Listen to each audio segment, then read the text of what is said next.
Hola, como sabes, en mi canal de YouTube suelo explicar cosas que tienen que ver con la industria gráfica. Bueno, cosas y cursos que tienen que ver con la industria gráfica para enseñarte a ti a trabajar correctamente y que aprendas cosas nuevas.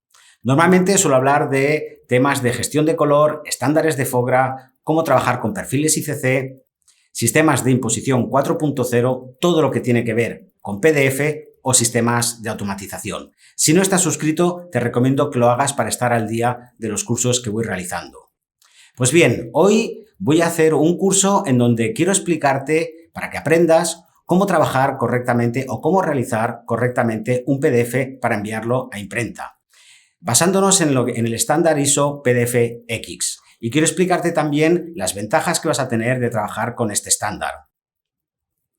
Sé que existen otros vídeos que hablan sobre esta temática, pero sinceramente yo los he visto todos o casi todos y o bien la información es errónea o están mal explicados. Por eso he querido realizar este vídeo para que puedas aprender correctamente cómo trabajar con PDF-X y cómo enviar estos PDFs correctos a imprenta.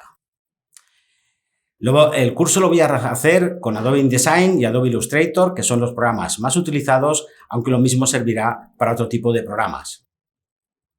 Mi nombre es Daniel López, soy el director técnico de IDESoft y te invito a que veas este vídeo. Pongo la intro y comienzo el curso.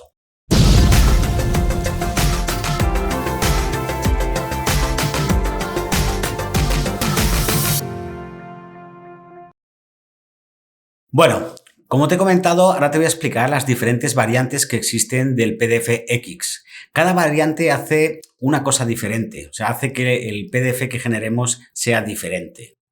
Como ves ahora en la pantalla, estas son las variantes que existen actualmente. Pero no te asustes, como verás, Adobe las tiene restringidas y solamente permite utilizar unas pocas de ellas. Entonces, para no liarte y explicarte todas, que lo que haría sería liarte y luego no verías estas opciones en Adobe, lo que voy a hacer es explicarte solamente las que se utilizan en Adobe, ¿vale? Que en Adobe se utilizan estas de aquí, ¿vale? Adobe, como te he comentado, no utiliza todas, no sé el motivo, ¿vale? Realmente PDF X5 o X6, que es el nuevo de PDF 2.0, creo que sería muy interesante que estuvieran dentro de la suite de Adobe. Sus motivos tendrán, entre tú y yo los desconozco, ¿vale? Entonces, vamos a centrarnos, o voy a centrarme en explicarte las diferencias que hay entre las que vienen incluidas en la suite de Adobe, que es PDF X1, PDF X3 y PDF X4. ¿Qué diferencias hay? Cuando tú generas un PDF X1, está pensado para que no haya un proceso posterior de gestión de color. Con eso me refiero a que, si te das cuenta, en la pantalla solamente se permite trabajar con CMYK y Spot Colors, o sea, con colores directos o Pantone. ¿Eso qué significa? O sea, pregúntate ahora mismo, si tú generas un documento y pones imágenes en RGB y generas un PDF X1 que no se admiten los RGBs, ¿qué ocurrirá? Es buena pregunta, ¿no? ¿Qué ocurrirá? Pues te lo digo yo. Como no se admiten, lo que hará InDesign, Quark, Corel, etcétera, es convertirte esas imágenes de RGB a CMYK, porque la normativa o la variante de PDF X1 no permite trabajar con imágenes en RGB. Entonces, lo que va a hacer es coger esas imágenes RGB y te las va a convertir a CMYK de forma automática. Pero cuidado, acuérdate que la conversión la va a hacer por LAB. Y como ya expliqué en este vídeo, la conversión por LAB nunca es la mejor. Recuerda que siempre que quieras convertir de RGB a CMYK es mucho mejor hacerlo por Device Link. Puedes ver la info en este vídeo que creé hace unas semanas. Pero bueno, para que lo tengas claro, cuando generas un PDF X1 y tu diseño contiene imágenes en RGB o en otro espacio de color que no está admitido por la normativa de PDF X1, automáticamente InDesign, Illustrator, Corel, etcétera, lo que van a hacer es convertírtelo a CMYK. Si te das cuenta, cuando generamos un PDF X3, aquí ya sí que nos permite trabajar con RGB. Eso es porque está pensado que en un paso posterior tu proveedor de impresión tiene un sistema de gestión de color que es potente y va a realizar esa conversión de imágenes de RGB a CMYK o al espacio de color que corresponda. Con lo cual, sería bueno que hablaras con tu proveedor de impresión para saber si tiene un sistema de gestión de color y, en ese caso, realizar un PDFX3 o PDFX4. ¿Y qué diferencia hay entre PDFX3 o PDFX4? Como ves, la diferencia principal es las transparencias. Tanto en PDFX1 como en PDFX3, las transparencias no están admitidas. E igual que ocurre, y te he comentado antes, si tú, por ejemplo, tienes un documento o un diseño que tiene transparencias, al realizar el PDFX, estas transparencias se acoplarán para que el PDF esté ya sin transparencias. En cambio, en el PDFX4, las transparencias quedan vivas. O sea, quedarán igual que tú has realizado en el diseño. Y estas transparencias se acoplarán en el momento de ripearlo en tu proveedor de impresión. Lo mismo que antes, también es bueno que hables con tu proveedor de impresión para saber si a él le interesan que le des las transparencias vivas, que sería PDFX4, o se las des acopladas para trabajar en PDFX1 o PDFX3. Como ves, cada variante funciona de una manera diferente. Si no sabes cómo va a trabajar tu proveedor, posiblemente lo más seguro sea generar un PDFX1. Pero si tienes buen trato, eres asiduo a tu imprenta o a tu proveedor de impresión, es bueno que hables con él y le preguntes si le interesa más un PDFX3, un X1 o un X4. Como te he comentado, hay otras, PDFX5, PDFX2, PDFX6, etcétera, pero no están incluidos por defecto en la suite de Adobe, con lo cual tampoco te las quiero explicar todas. Sí que es importante que conozcas cómo funcionan estas y ver cuál es la que mejor se adapta a ti. Ten en cuenta que, además de esto que te he comentado, que te comento aquí, recuerda que además se incluye las tipografías que estarán incrustadas, con lo cual te olvidarás de problemas con las tipografías. También se incluirá el tema de los metadatos con la información de la página. La información de reventado, o sea, hay mucha más información que se incluye por defecto a realizar un PDFX y luego en estas variantes lo que varía es si vamos a realizar gestión de color, si no, si vamos a querer transparencias vivas o no, etcétera. Bien, ahora que ya tenemos un poco lo de la teoría, ya la tenemos bastante clara, sabemos lo que es un PDFX, sabemos las variantes, sabemos qué hace cada variante.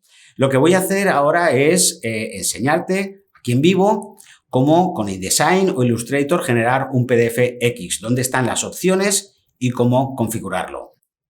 Vamos a verlo. Bien, ahora como te he comentado te voy a explicar cómo realizar PDFX 1, 3 o 4 desde InDesign. Luego te enseñaré cómo hacerlo desde Illustrator. Vale, entonces, bueno, aquí he abierto un documento normal de InDesign. Entonces, puedes ir a Archivo, ¿vale? Valores de PDF y en este caso, por ejemplo, seleccionamos PDFX1, pones el nombre que sea, ¿vale? Y esto es lo importante, ¿vale? Esto es el valor del nombre, que esto es un nombre, ¿vale? Es independiente. Lo importante es el estándar, ¿vale? Esta opción del estándar es la que tienes que tener en cuenta cuál quieres utilizar. Si el X1, el X3 o el X4, ¿vale? Como ahora te explicaré y verás, las opciones van cambiando según el estándar que tú escojas. Pero acuérdate que aparte de que las opciones cambien, lo importante es que cuando genera el PDF también incluye mucha información, aparte de incrustar las tipografías, indicar la información de reventado, metadatos con los tamaños de la página, etcétera. Todo eso también va incluido a realizar este PDFX. ¿Vale? Si ahora, por ejemplo, si seleccionamos el PDFX1, ¿vale? Bueno, aquí el número de páginas, esto es lo normal. El tema de compresión, por defecto, él siempre te pone compresión JPEG calidad máxima. Esto como tú veas, si tú prefieres trabajar con zip o prefieres trabajar con otro tipo de resolución, es independiente, ¿vale? O sea, lo puedes modificar que no afecta al PDF que vayas a realizar en cuanto a PDFX, ¿vale? Realmente el PDFX que no tiene en cuenta lo que es la resolución. Por defecto siempre te la pondrá a 300. Vale, lo que sí que es importante, por ejemplo, si vas a marcas y sangrados, cuando tú generas un PDFX, todas estas opciones vienen desactivadas por defecto. Entonces, si quieres poner marcas de recorte, puedes ponerlas. Acuérdate lo que te he comentado, que los programas de imposición van a coger los metadatos que hay dentro de este PDFX para saber la medida que tiene la página y la sangría. Si la quieres poner por un tema visual tuyo, la puedes poner, si no, no es necesario, ¿vale? Y el tema de sangrado sí que aquí tendrás que cambiarlo o utilizar la configuración que tengas en el documento o poner aquí los 3 milímetros, los 5, los 10, lo que quieras utilizar, ¿vale? Esto sí que tendrás que cambiarlo. El tema de las marcas o cruces es un tema visual tuyo si lo quieres utilizar o no. Ya te digo que a los programas de imposición le da igual que tenga cruces que no, o cantoneras, ¿vale? El tema de la salida aquí sí que cambia. Por ejemplo, si te das cuenta, yo ahora he seleccionado PDFX1, que recuerda que está pensado para no admitir un sistema de gestión de color externo, y ves aquí que pone conversión de color convertir a destino. Eso significa que las imágenes, los RGBs, etcétera, me lo va a convertir al color, al perfil de destino que nosotros hayamos puesto aquí. Por defecto te va a aparecer el perfil de destino que tengas configurado en la gestión de color, en los ajustes de color de Adobe, en este caso de InDesign, pero si quieres utilizar Fogra 47 o el que tú quieras, lo seleccionas aquí y él te lo convertirá. Recuerda, por eso, muy importante, que la conversión que te va a hacer es por LAB y que nunca el resultado es muy óptimo. Siempre es mucho mejor realizar la conversión de color por Device Link. Si lo haces desde aquí, te lo generará por LAB.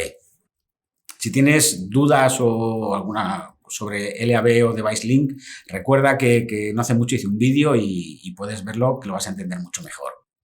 ¿Vale? En cambio, fíjate, si por ejemplo seleccionamos PDFX3, verás que ya pone sin conversión de color, porque ya lo que le estás diciendo es, oye, voy a generar un PDFX donde posteriormente va a haber un sistema que va a aplicar la gestión de color para convertir los RGBs, pantones, CMYKs, etc. En cambio, si generas un PDFX1, él te lo va a hacer la conversión aquí directamente, ¿vale?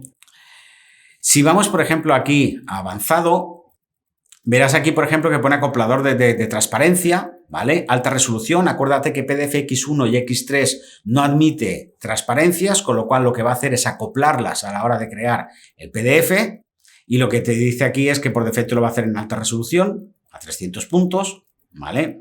Si ves, si cojo el PDFX3 también está en alta resolución, pero si seleccionamos PDFX4, ves, ya se desactiva porque te va a dejar las transparencias vivas, para que sea posteriormente el RIP el que acople las transparencias. ¿Vale? Y luego los temas de seguridad y resumen, esto aquí no hay nada, ¿vale? Porque no se admiten encriptados, ni se admiten nada, ni contraseñas en el PDFX, con lo cual está todo desactivado. ¿Vale? Sí que es importante, recuerda, cuando generas un PDFX en InDesign, lo importante es el estándar, ¿vale?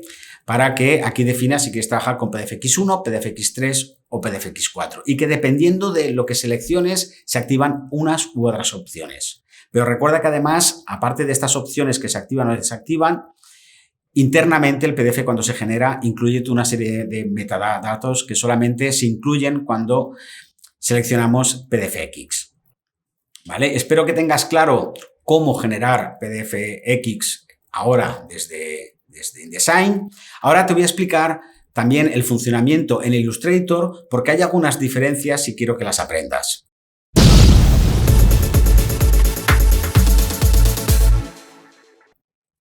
Bueno, como te he comentado, hacer un PDFX en InDesign o Illustrator son parecidos las opciones, pero hay algunas pequeñas diferencias de cada programa. Por eso es bueno que veas cómo crear un PDFX también desde Illustrator, que yo te enseñe las diferencias que hay y lo que tienes que tener en cuenta para que el PDF sea correcto. ¿Vale? Entonces, bueno, yo ahora he abierto aquí un documento de Illustrator normal. ¿Vale? Vendríamos aquí a archivo, le darías, por ejemplo, guardar una copia, ¿vale? Vendríamos aquí y pondrías el nombre que quisieras, formato PDF, le darías al botón de guardar y aquí es parecido a InDesign, ¿vale? Aquí podrías indicar lo mismo, PDFX1, X3, X8, ¿vale? Recuerda que lo importante es cuando marcas aquí el estándar, ¿vale? Igual que en InDesign, ¿vale? Sí que te comento la primera cosa que tienes que tener en cuenta. Si te fijas, por ejemplo, cuando creamos uno que pone calidad de prensa, ves aquí por defecto Illustrator siempre te dice conservar capacidades de deducción del Illustrator. Eso significa que lo que hace Illustrator es que cuando genera un PDF te incrusta también el documento de Illustrator para que luego lo puedas volver a abrir, para editar o lo que quieras. Pero eso en PDFX no es posible porque no se admiten documentos incrustados. Entonces, si te das cuenta, cuando seleccionamos un PDFX, el que sea, esta opción se desactiva. Eso significa que cuando generes el PDFX, ese documento de PDF no lo podrás volver a abrir en el Illustrator o editarlo directamente. Y si lo haces, ves con cuidado porque no tiene nada que ver, ¿vale? El tema de la compresión es exactamente lo mismo que hemos visto en InDesign, ¿vale? Aquí lo que te he comentado, configúralo como tú quieras, es independiente. ¿Vale? Las marcas de sangrado, aunque las opciones están en diferente sitio, también son las mismas, ¿vale? Y aquí ya sí que cambia, ¿vale? Aquí en salida, ¿vale? Aquí nos aparece lo mismo, convertir a destino, si es un X1 o si es un X3, igual que antes, pues nos indica sin conversión de color, luego se convertirá posteriormente en el proveedor de impresión, lo mismo que hemos visto en InDesign. Aquí, por ejemplo, sí que está el tema de marcar como reventado, ¿vale? Eso significa que si tú activas esta opción, todas las opciones de trapping o reventado que hayas indicado en Illustrator, lo que le estaremos diciendo al RIP es que en caso de que tenga un proceso de aplicar trapping, que estas que ya has aplicado en Illustrator son buenas, que el documento ya viene con información de trapping, de reventado, y que ya están creadas, ¿vale? Si lo desactivamos, cuando pase a RIP y genere el trapping, omitirá las que hemos creado en el Illustrator y aplicará las suyas propias que hay en el RIP. Y luego también importante es aquí en avanzado, o diferente que hay en InDesign, ¿vale? Es las sobreimpresiones. Por ejemplo, cuando generamos un X1 o un X3 que nos admiten transparencias, le indicamos si las sobreimpresiones que hay en las transparencias las queremos conservar o descartar. ¿Vale? Lo lógico es darle a conservar, ¿vale? Para que conserve las mismas sobreimpresiones que nosotros hemos aplicado dentro de la transparencia, porque si le demos a descartar, lo que será es crear el PDF acoplando las transparencias, pero eliminando las sobreimpresiones que nosotros hemos aplicado, ¿vale? Esto son las diferencias que hay entre la creación del PDFX en InDesign y la creación del PDFX en Illustrator. Es bueno que lo conozcas porque ya te digo, son parecidas, pero no son iguales, ¿vale? Entonces, sobre todo, un error muy común que tiene la gente y me comenta es, ostras, Dani, después de hacer los PDFX en Illustrator, ahora me he quedado sin poder editarlo en Illustrator. Entonces, bueno, puedes tener una copia que sea el tuyo, el documento de Illustrator, y un PDF, si lo quieres, para enviar al cliente, y luego uno que ponga PDFX para imprenta, ¿vale? Pero siempre es mucho mejor trabajar con PDFX. ¿Vale? Bueno, hasta aquí hemos visto la parte esta, ¿vale? Espero que te haya quedado claro cómo funciona el PDFX, las ventajas que tiene. También que te haya quedado claro que es necesario que trabajes con PDFX, que hables con tu proveedor para ver si va mejor trabajar con PDFX1, X3 o X4. Cada uno tiene diferentes características, cada variante es diferente. Y bueno, si te ha gustado este vídeo, ya lo sabes, dale al like, suscríbete a mi canal, voy creando contenido asiduamente, creo que todo es contenido de mucho valor, que aporta mucho y que ayuda a que tú aprendas cosas nuevas y a funcionar y a trabajar correctamente. Y si tienes dudas o quieres aprender más o tienes cosas que no sabes cómo resolver, ya sabes, contacta conmigo y estaré encantado de poderte ayudar tanto a ti como a tu empresa, a que mejores y a que avances en el día a día. Así que ya lo sabes, si quieres algo, contacta conmigo. Te espero.